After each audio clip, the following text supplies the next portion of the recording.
Welcome to the Dismantle Racism show, where our goal is to uncover, dismantle, and eradicate racism and create a world where racial equity is the norm. I'm your host, the Reverend Dr. TLC, and I'm really excited today because we're going to be talking about from othering to honoring. And we're going to begin our show, as we always do, by inviting you just to focus and to center yourself and connect with your sacred source, whatever that might be for you, but really to connect with your breath. So if you would, I invite you to close your eyes, plant your feet solidly on the floor or the ground, wherever you are. Just connect with your breath and begin by taking some deep breaths in and then exhaling. And taking another deep breath in and exhaling. And then just finding your normal rhythm. Breathing in and out. Connecting with your divine wisdom, your sacred source, your sacred intelligence, which is that part of you that helps you to make intelligent choices that manifest your greatness while helping others to manifest their greatness. Breathe in and out, connecting with your divine power, connecting with your I amness. Breathe in and out, recognizing that we are all a part of a shared humanity. I am because of you, and you are because of me. Breathe in and out, recognizing that you are loved and you are love itself. Breathe in and out, letting your breath be a reminder that what you do matters, and you have the power to change the status quo. Breathe in and out, knowing that you do not walk this journey alone. Breathe in and out, recognizing that the power of one contributes to the power of community. Now take a deep breath in, sigh it out, and let's begin. We all know that race is a social construct, and yet we cannot avoid its impact when we move throughout society.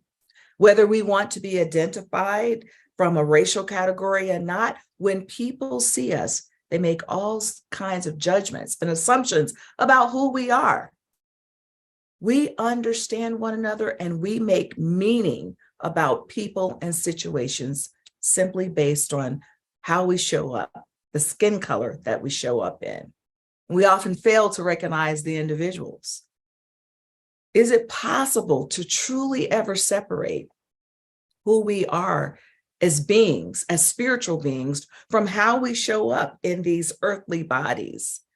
If we're all a part of a shared humanity, why is it so difficult to value one another and to see the divinity that is in each and every one of us?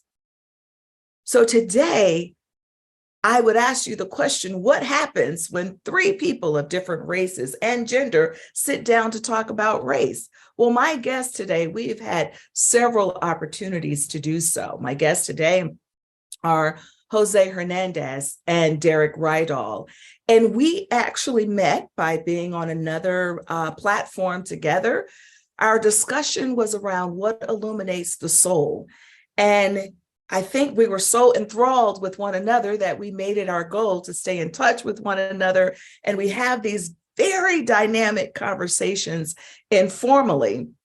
And in preparation for the show, we had a conversation that we said, this could have been the show, but at last it was not, because it was just us getting together to chat. So we will see what unfolds today, but each of us are committed to understanding who we are and who others are from this spiritual place, from this higher level of consciousness.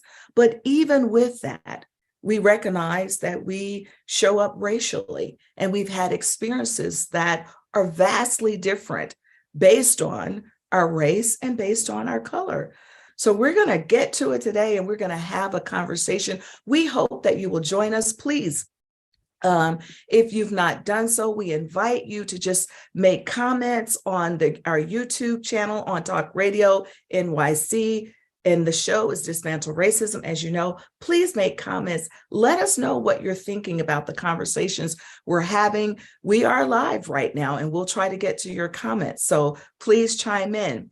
So today, I'm going to do something that I normally don't do. I usually give this big introduction and bio, and trust me, these two gentlemen are really, really awesome, have extensive bios, but I'm going to let them introduce themselves today. And so I'm going to start the question by really asking you to tell the audience who you are. Give us a glimpse of who you are and what informs your conversation today that we're going to have. Now, that's a broad question, and I know how we do when we get to talking. So I'm going to ask you maybe in about a minute or two, if you could just share a little bit about who you are. And either of you can just jump in and get started. Go ahead, Jose. Okay, well, my name is Jose Hernandez, and grew up in the South Bronx, so New York radio. Chime out to you. I'm living in British Columbia right now. I was very fortunate in my life that I was able to get into a program when I was in the South Bronx that was called a college-bound program. And I was able to go through the school system, and actually it became a lot of my buffer in between the life I was living in the street and the opportunities that life can give us and puts in front of us. So I was able to go to university, became an electrical engineer, and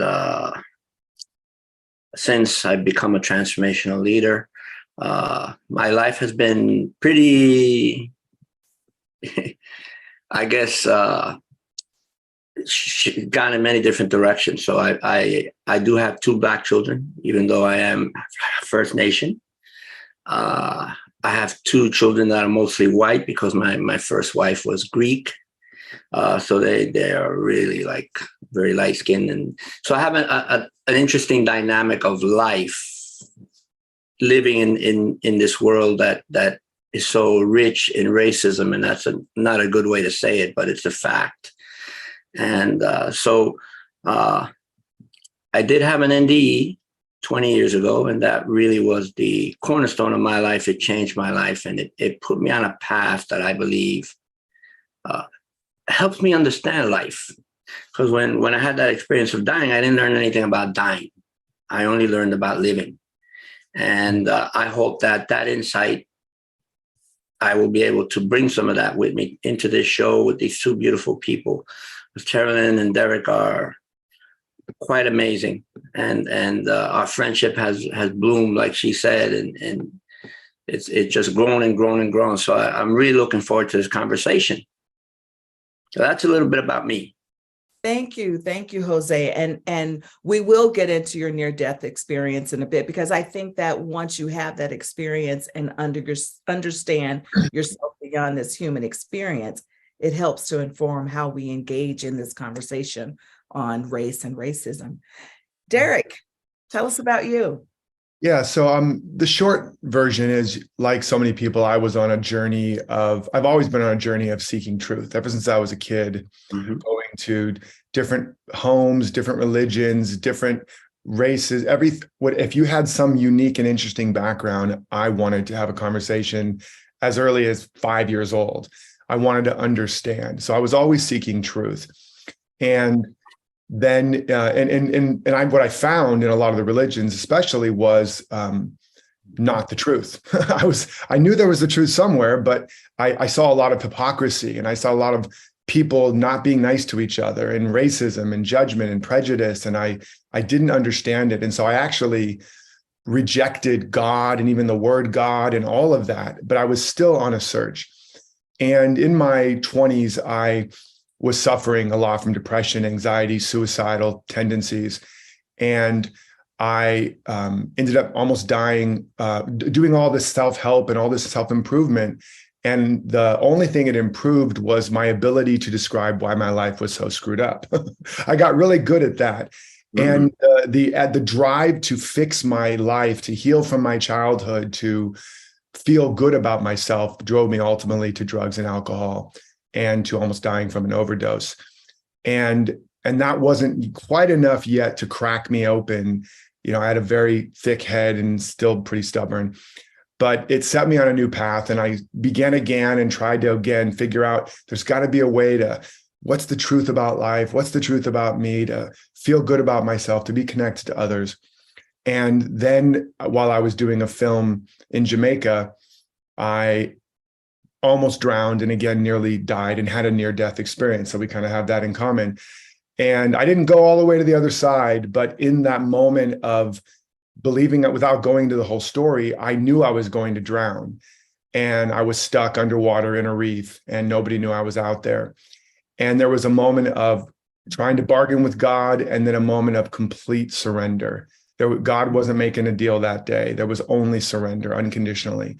And in that moment, something cracked open and there was a flash of light. And I saw for the first time that the self I'd been trying to fix and heal and improve was a fiction, was an amalgamation of peer pressure and societal conditioning and parental fantasies. And that there was nothing I would ever do that would make that guy good enough. Mm-hmm. But I also saw that simultaneously there was a self that was behind it or all around it that had never been damaged or hurt. And so he didn't need to be fixed. And he was already, or it was already whole. And so it couldn't actually be improved upon. That self-improvement was an oxymoron, that fixing yourself was the recipe for hurting yourself, ultimately. And it was a flash, but it radically shifted everything. And I was literally stuck under the water. And in the next instant, somehow, I still don't know, I was standing on the coral reef outside, looking down to where I'd been stuck. And I was able to go over the other side and become free. But my whole life had changed. Humpty Dumpty had fallen off the wall. And I tried to become a monk. And the monk thing didn't work for me. A couple of weeks of fasting and silence, and I was breaking into the monk's kitchen and stealing food. And they were like, "You are not a monk, kid." And but I went into this inner journey to understand what had happened, and ultimately that led to the work I do now as a spiritual teacher and coach. Nothing I'd ever planned, but it so radically shifted me to help people understand that everything that they're seeking out there, they brought it all with them. Mm. And no matter what conditions you're planted in, when you understand who you really are and know how to create the conditions within yourself, that destiny, that potential, that power will emerge in your life. So Derek, this is a great place for us to take a break. As our listening audience can see, we could really be talking about near-death experiences. We could be talking about spirituality, all of that on the show. But when we come back, I want to get into how even our being in this world as spiritual leaders, spiritual teachers, how that really informs the ways in which we move throughout the world, the reality of it, of what we face, as well as how do we continue to stay grounded in who we are as spiritual beings, but also connecting with who we are racially. So we're going to dig in a little bit deeper when we come back. We have to take a break. This is the Dismantle Racism Show. I'm your host, the Reverend Dr. TLC. We'll be right back. Are you a business owner? Do you want to be a business owner? Do you work with business owners? Hi, I'm Stephen Fry, your small and medium-sized business or SMB guy, and I'm the host of the new show, Always Friday. While I love to have fun on my show, we take those Friday feelings of freedom and clarity to discuss popular topics on the minds of SMBs today. Please join me and my various special guests on Friday at 11 a.m. on talkradio.nyc. Are you a conscious co-creator? Are you on a quest to raise your vibration and your consciousness? I'm Sam Leibowitz, your conscious consultant. And on my show, The Conscious Consultant Hour, Awakening Humanity, we will touch upon all these topics and more. Listen live at our new time on Thursdays at 12 noon Eastern Time. That's The Conscious Consultant Hour, Awakening Humanity, Thursdays, 12 noon on talkradio.nyc.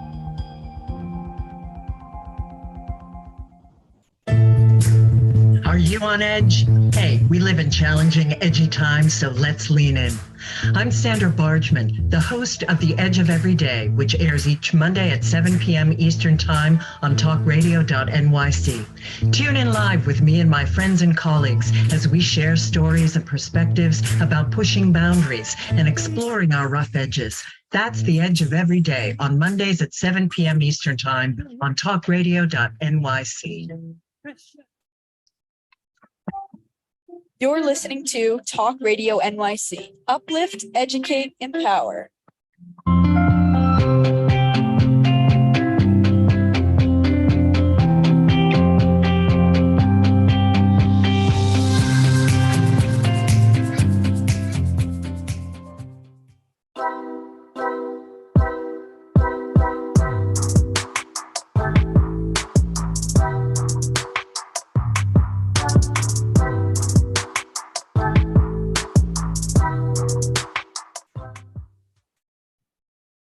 We're back with the Dismantle Racism Show. My guests today are Jose Hernandez, and Derek Rydall. Before the break, we were really talking about both Jose and Derek shared with us some near-death experiences that they've had and how it changes us really in the ways in which we think about who we are as these earthly creatures. You know, our divine selves have been compressed into these bodies.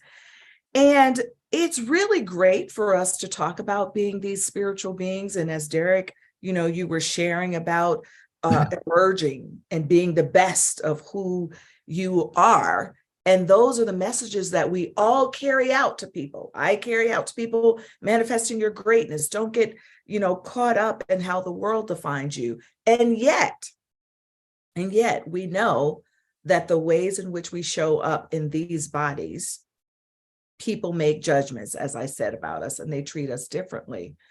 So if you all don't mind, there was a conversation that we had, I don't know, maybe a couple of weeks ago when we were talking. And one of us, I don't remember who it was, made a comment about Derek as a white man, right? We said, well, you know, as a white man, Derek, blah, blah, blah. And Derek was like, well, I don't like you guys. Basically, I'm paraphrasing, but like, don't lump me in the category as all white people and all white men. And of course, my response was, I understand that you're not all, but people do that to us all the time as people of color. And Jose very gently said, Derek, tell us what it's like for you to be a white man and what your experiences are, what that feels like to you in your body. So I actually would like to ask Derek if you would share that. And then Jose, I would love, after Derek is done, if you would share maybe what your experience is to be in the body of a First Nation and Latinx man as well, and then balancing this spiritual walk that we're on. So Derek, talk to us. Yeah, I have a lot of jokes I would like to say, but I won't. I'll just stick to the point. You know, I think we all are given a curriculum when we show up here, right? We're given the body type, the body issues, the body color, the gender, sometimes the wrong gender or the right gender and the wrong body. We're given a family, we're given a culture, we're given all of these data points that is our curriculum. And that's how I view it. And so, but specifically what's interesting is for me, being in the body of a white man, it hasn't really been a thing I've thought a lot about until, let's say, recent years. Although I was raised in a Black church, mostly Black church, the best man at my wedding and my children's godparents. So I actually ironically related more to them, to people in my church, and I actually had an admiration and a more of a desire to be in that body, ironically enough. But not until probably the last, I don't know, let's say 5-10 years or so, have I thought a lot about, and even more so recently with the great movement around ending racism again. And it is an interesting experiment, like to experience. I think one of the things you said was kind of jokingly, tongue in cheek, like, well, how do you like it? Or how does it feel? Like it's an interesting putting the shoe on the other foot to experience what it feels like to be defined by that. And I think we're in a time right now where that's increasingly what's up. And it's important. It was important for me in that conversation. What was so important was I was able to actually see what that felt like and to have a whole new level of empathy, because I've had a lot of other experiences that some people maybe haven't, a lot of physical challenges, tragedy. So we all have different challenges that we know that are lived experiences. But being defined by my race, I was the fish in water. The water was invisible to me, right? I might have been getting all kinds of privileges and benefits. Indeed, I was and am, but I wasn't aware of it until really, really honestly, that moment was a defining moment. Well, I think I could see something went off in your head when we were having this conversation, because you had such a reaction to like, wait, don't put me in that category. Derek, I want to just jump to Jose for quick so we could hear a little bit about for you as well, Jose. Well, my experience has been really interesting because I've experienced a tremendous amount of racism, profiling. So you're aware of a lot more things than maybe Derek might be aware of. And I don't know exactly what he's aware of because I don't know what his experience is. I mean, I understand that just like us, he feels the same thing we feel. And we express it in different ways. But just from living in the street when I was growing up, that is a big part of your life. So you're aware of that. And I'm not Black, so I don't know what it's like to be in those shoes. I know what it's like to be in my shoes. And even from my own personal family, right?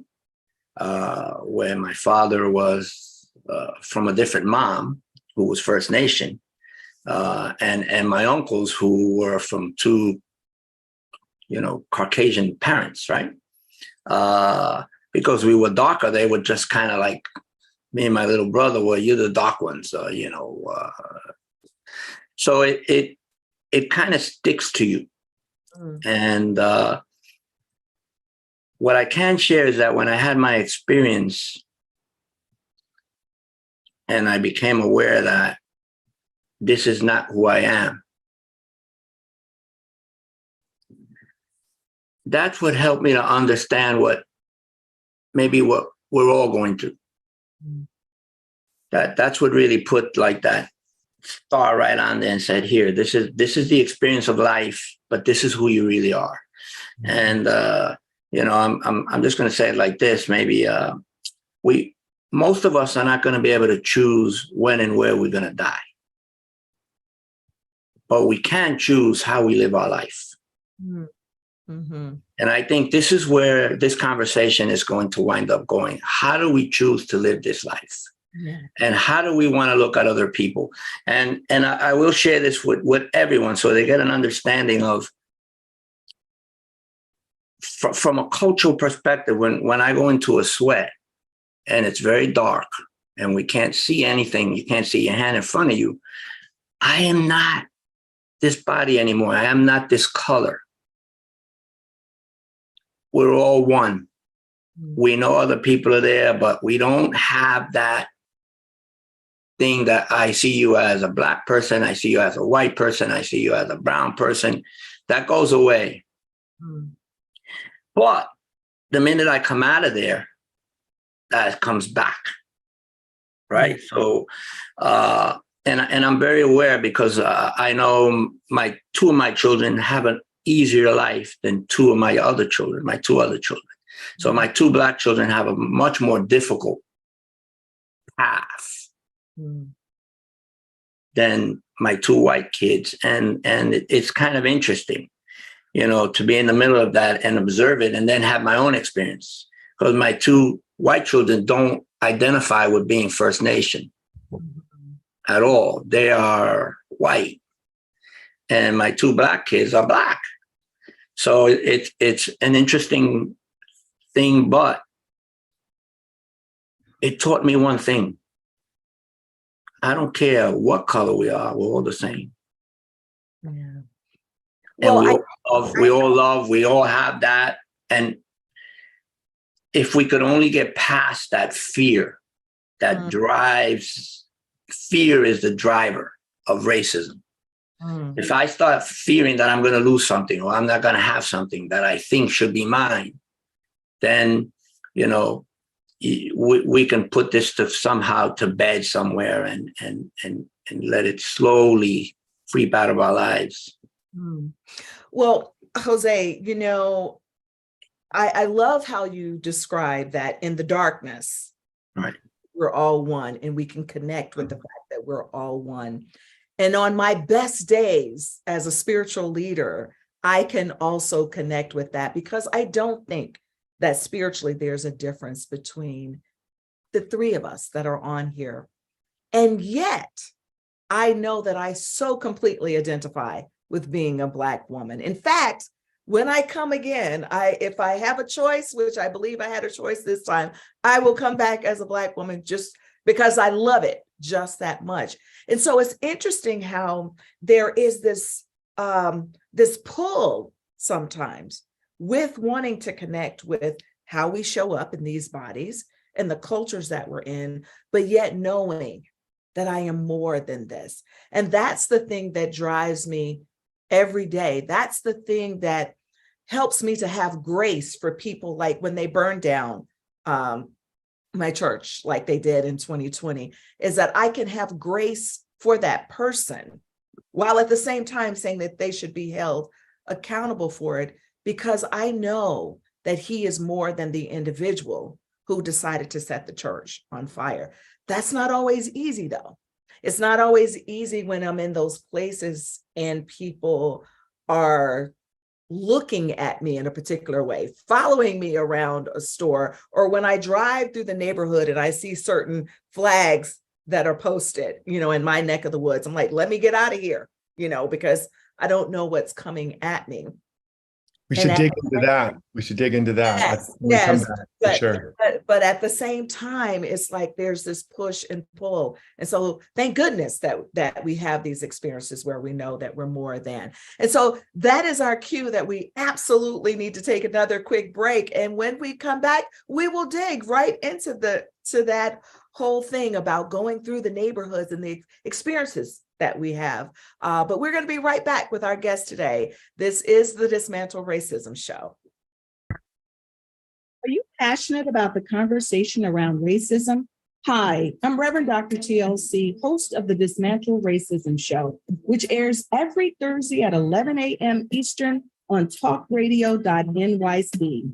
Join me and my amazing guests as we discuss ways to uncover, dismantle, and eradicate racism. That's Thursdays at 11 o'clock a.m. on talkradio.nyc. Are you a small business trying to navigate the COVID-19 related employment laws?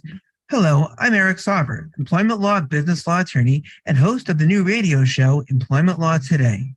On my show, we'll have guests to discuss the common employment law challenges business owners are facing during these trying times. Tune in on Tuesday evenings from 5 p.m. to 6 p.m. Eastern Time on talkradio.nyc.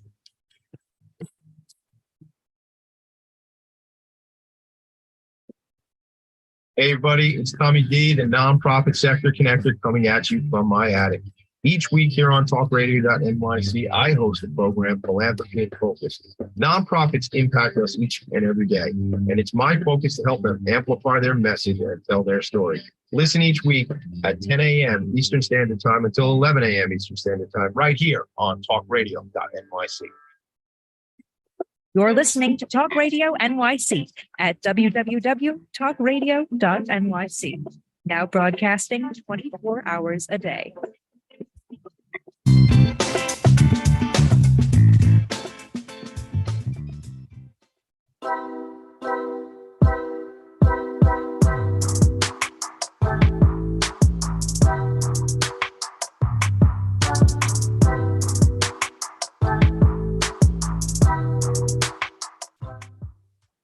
We're back with my guests today, Jose Hernandez and Derek Rydall. And, you know, before the show, before the break, I mentioned about feeling unsafe sometimes driving through certain neighborhoods. But before we dig into that a little bit, I want to give Derek a little bit more of an opportunity to say why it is that you responded in the way that you did, why you took an issue with in our conversation about being described or being labeled as a white man. And really speaking to this point of, if I could use a biblical reference of where the Bible says, be ye transformed by the renewing of your mind and don't conform to the ways of the world. I actually just preached about that a couple of Sundays ago.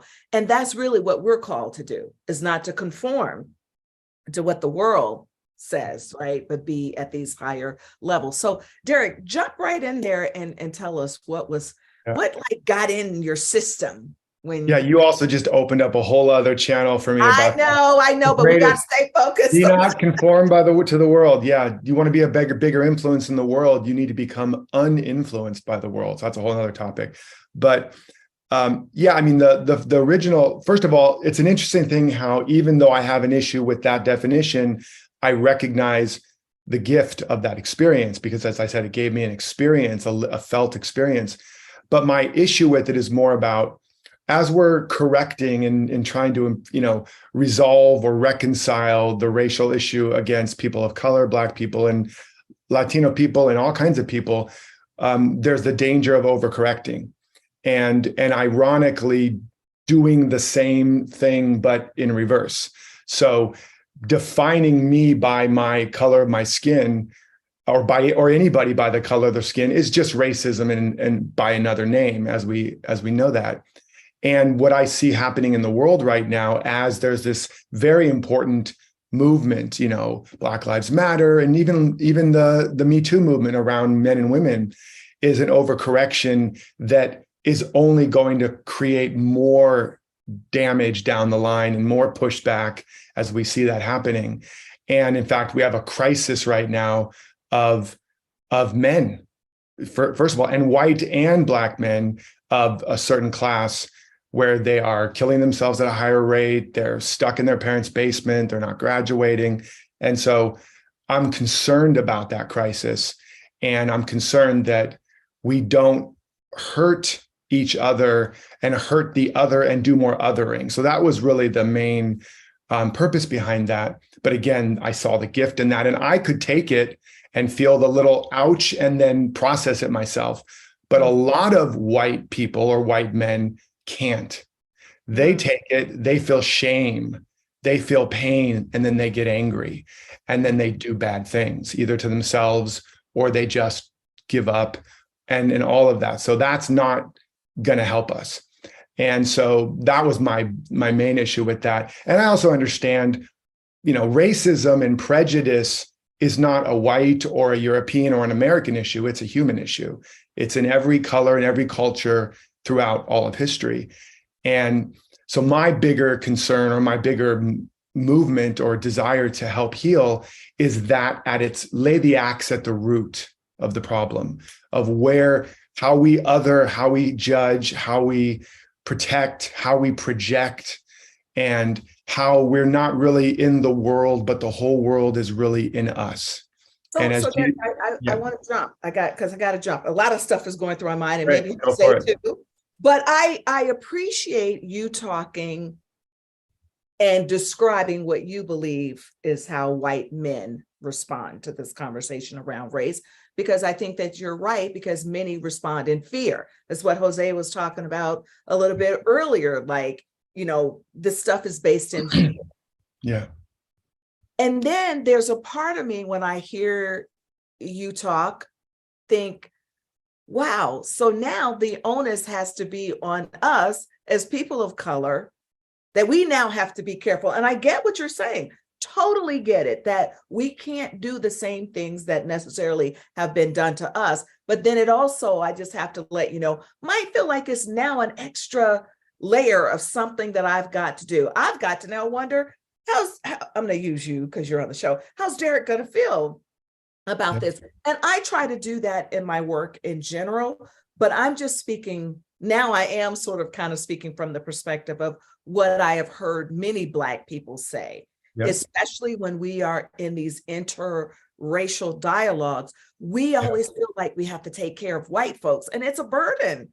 But I understand from the spiritual place what you're saying, but I also just want to let you know from this. I get it. I totally get it. Because not all of us we have to, the hard, difficult truth is, yes, there are certain principles and practices that every single human being has to learn and ultimately get better at, whether you're white, Black, male, female, gay, straight, trans, or other, he, she, or they, to learn how to be more sensitive, more empathic, to understand your impact you're making. Even if you're being victimized, if you want to be part of the solution, you can feel like a victim and want to get back, or feel like it's not fair, I shouldn't have to, and that's normal, or we can recognize that, but nevertheless, what's actually going to solve this problem sustainably? Yes, it's hard, it's a lot of work, it's not fair. Absolutely not.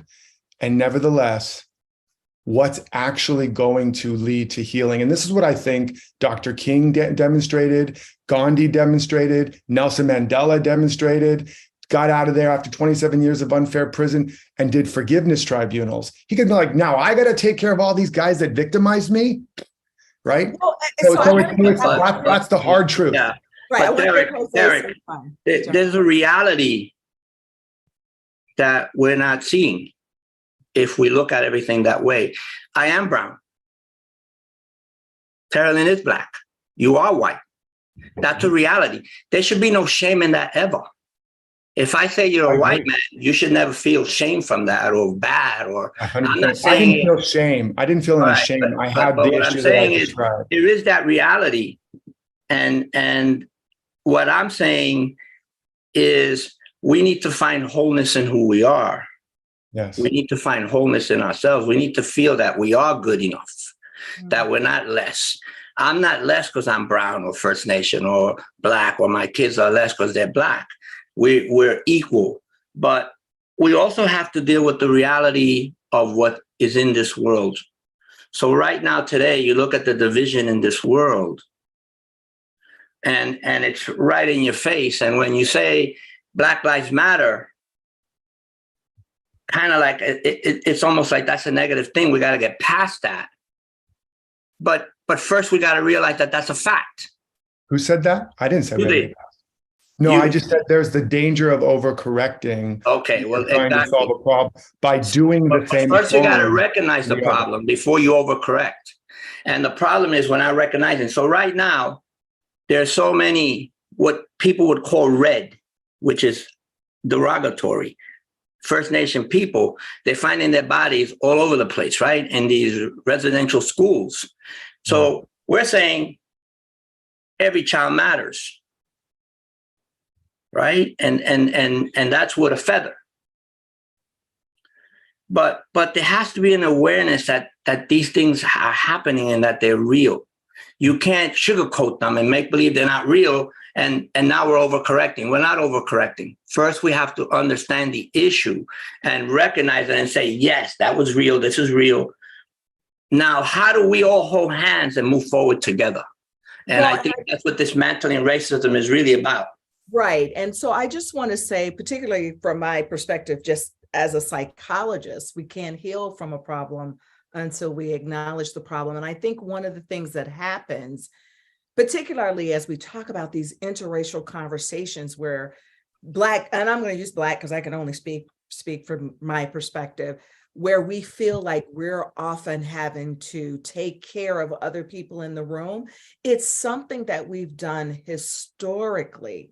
And so till we can get to the point where we can speak what is our truth, and white people don't feel shame about it. Because when I teach my courses, I never teach from a place of shame or guilt. In fact, what I try to do is to get white people to honor who they are as a being, as a spiritual being, and let's move from there, because shame and guilt have no place in the healing process. But yet we have to recognize who we are, our privileges, how we show up in the world. I mean, hey, there's certain privileges I have just simply because of my degree status, my leadership status.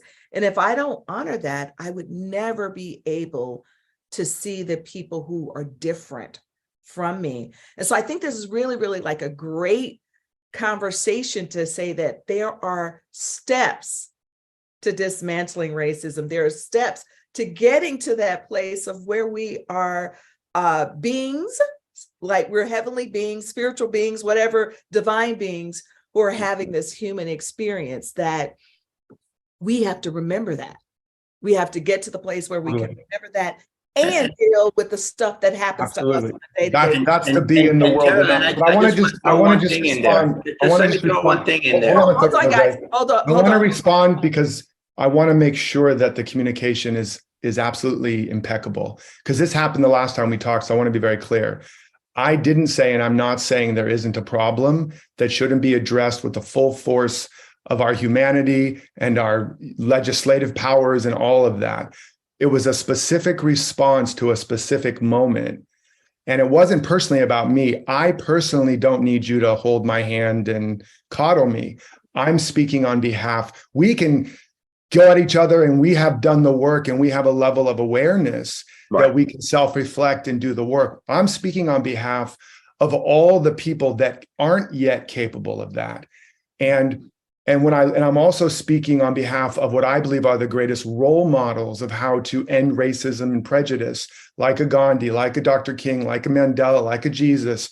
To me, they gave us a model. That's the model that I endeavor to live. And so that's all I'm speaking of, but I'm not in any way saying you must see things as they are. You must deal with the actual problem. You must acknowledge it exists 100%. And I'm a 100% advocate. So I almost want to be very clear. I'm not saying, oh, the problem's over, racism is over, now let's just skip to, no, I'm definitely not saying. I don't want to be very clear. Jose, hold on. We have to actually take a quick break. So I want you to come back and to be able to share what you're sharing. And Derek, I want to acknowledge that, yes, I think we understood that you were talking about in general and not about you in particular. And I just needed you and our audience to know that this is what it feels like to us. But Jose, please hold your thought. We're going to be right back in just a couple of minutes to continue the conversation. We'll be right back. Hey everybody, it's Tommy D, the nonprofit sector connector, coming at you from my attic. Each week here on talkradio.nyc, I host the program Philanthropy and Focus. Nonprofits impact us each and every day, and it's my focus to help them amplify their message and tell their story. Listen each week at 10 a.m. Eastern Standard Time until 11 a.m. Eastern Standard Time, right here on talkradio.nyc. In a post-COVID world, you may have many unanswered questions regarding your health. Are you looking to live a healthier lifestyle? Do you have a desire to learn more about mental health and enhance your quality of life?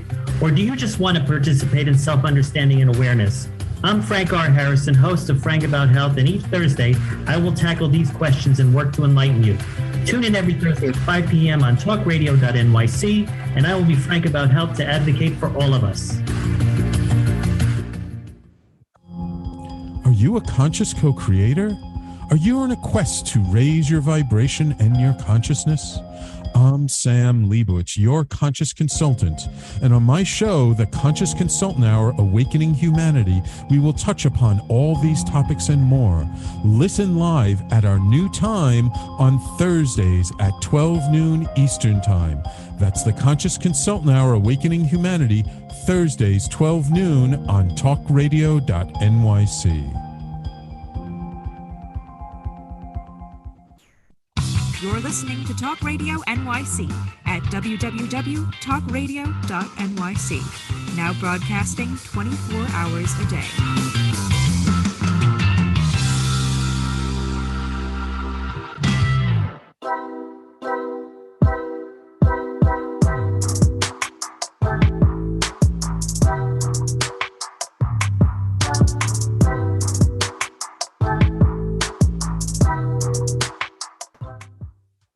We're back with the Dismantle Racism show. I want to just tell our listeners, they just witnessed what happens when the three of us are having our private 2-hour conversations. They're never less than 2 hours. But Jose, why don't you jump in there and share what you wanted to share before the break? Yeah. You're just getting warmed up, I wanted to say, though. Yeah, it's heating up.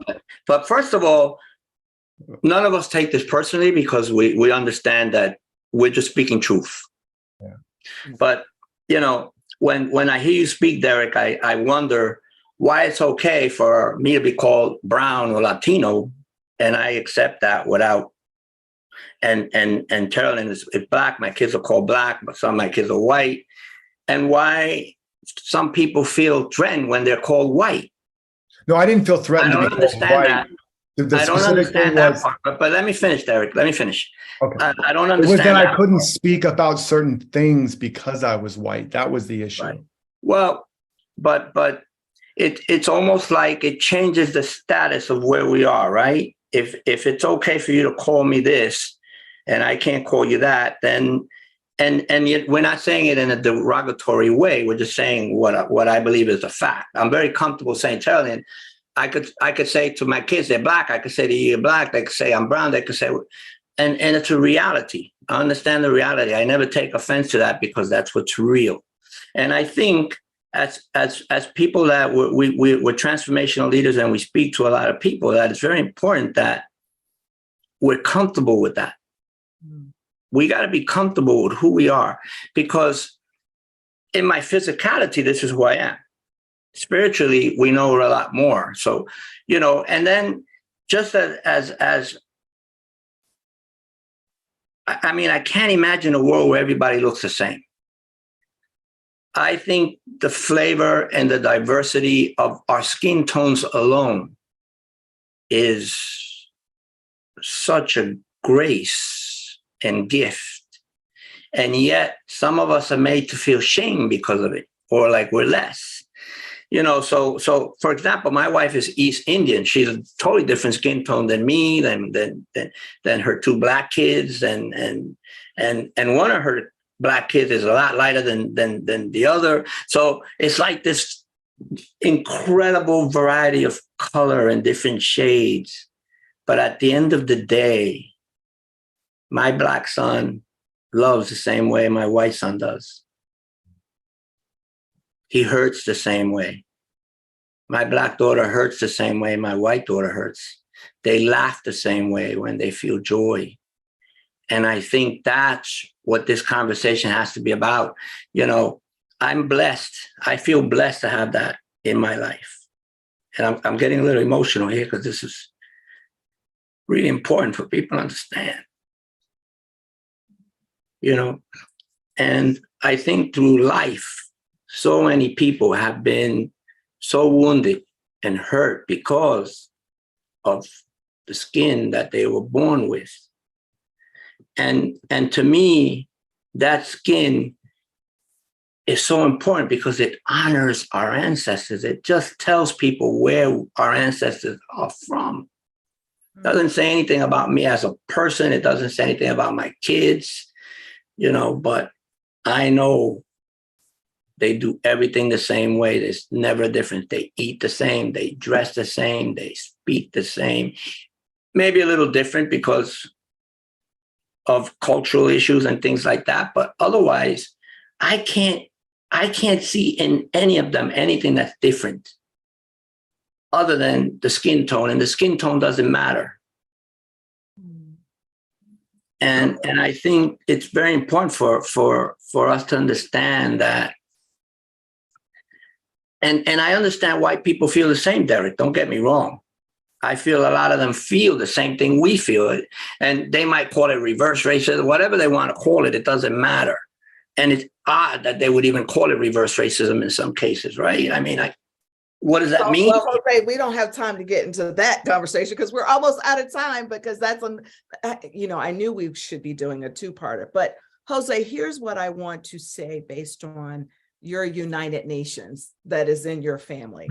Yes. That's beautiful, and it's really the way the world should be, because ultimately, we are just all interconnected, and we're these spiritual beings. I used to pastor a church that was multicultural, and I loved when we would get together on Sundays in a big circle and pray. Didn't matter the skin color, didn't matter what part of the continent you were from. It was just beautiful.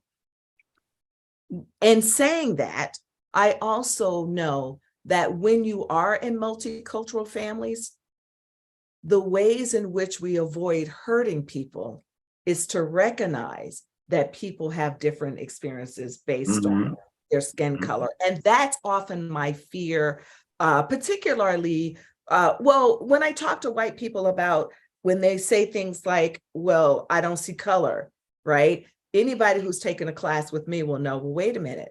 That's not actually a good thing that you don't see color. And I understand that it comes from the era of the civil rights movement, where parents taught their kids, you don't want to be rude, you want to be nice to everybody. And so it came from this place of love. And at the same time, it does not allow us to recognize how we experience life.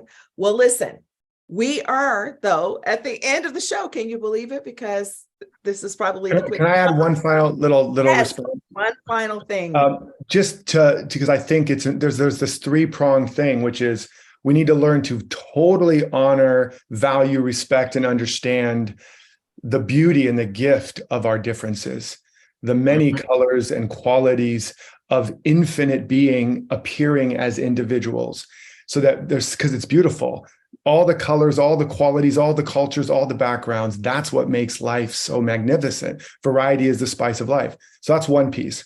And we need to honor it within ourselves, learn to love and embrace all of our differences. Because when that happens, you love the enemy within your own household, and the conflict, you no longer see difference as a problem. And then third is, which is what I was speaking to, not that we don't see color, that we don't honor color, but that we don't judge based on a particular difference of a person. And my experience in that conversation that I had, the concern was that whether you're white, Black, First Nations, or whatever, that we don't decide because of that color or quality, you don't get to play equally. Yeah, that's the most important thing. I agree with that 100%, Derek. I just want to say one thing. And this is just, look at a rainbow. Look at a rainbow, all those different colors, but they're all one. They're all, when you unite all those colors, you get light, that light. But all those colors blend, they don't conflict, they don't fight, they just are. And I think as a humanity, we need to be able to blend like that and just be, because we're a lot more than the body. We know that. The three of us, we talk about this all the time. I know I'm a lot more than this body. When I died, I learned to love this life, number one, to love this body, because God gave me this, and this was for me only. This is the only body I get. And I need to love that and honor it and respect it. And I think that body needs to do a closing prayer and celebrate it. And we got to celebrate it, right? Right, But, we do. And Jose, yeah. I know we want to keep going, but we are at the end of the show. And I want to thank you, Jose Hernandez and Derek Rydall. Thank you, my brother and sister. On the show. I do want to invite you all to go to sacredintelligence.com and learn more about the programs that I am doing. And you can find the information for Derek and Jose on our website as well, so that you can get in touch with them. So I'm going to ask you, Jose, in 30 seconds, do you have a closing meditation or words of wisdom for us? Well, yes, I am going to go back to that.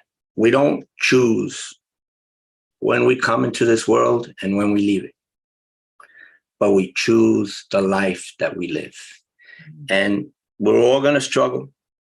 There's going to be hard times for all of us. We're all going to be hurt, but God gave us a tank full of love when he made us.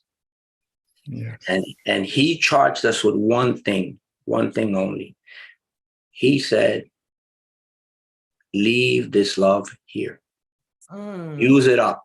Don't go back with a half a tank full. Don't come back with a quarter tank full. Come back empty.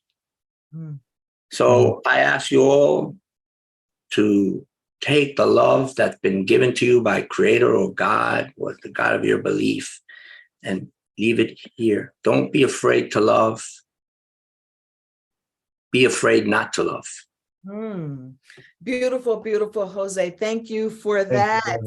I want to thank you all both for being on my show today. It was a delight. I want to thank the listening audience, and I want to invite you to stay tuned for the Conscious Consultant Hour with Sam Leibowitz, where he helps you to walk through life with the greatest of ease and joy. Be well, be safe, be encouraged. Until next time, bye for now. Goodbye, everybody. Thank you, Derek. Much love and blessings, everybody. Two beautiful people. What a blessing to be here. Take care. Bye-bye.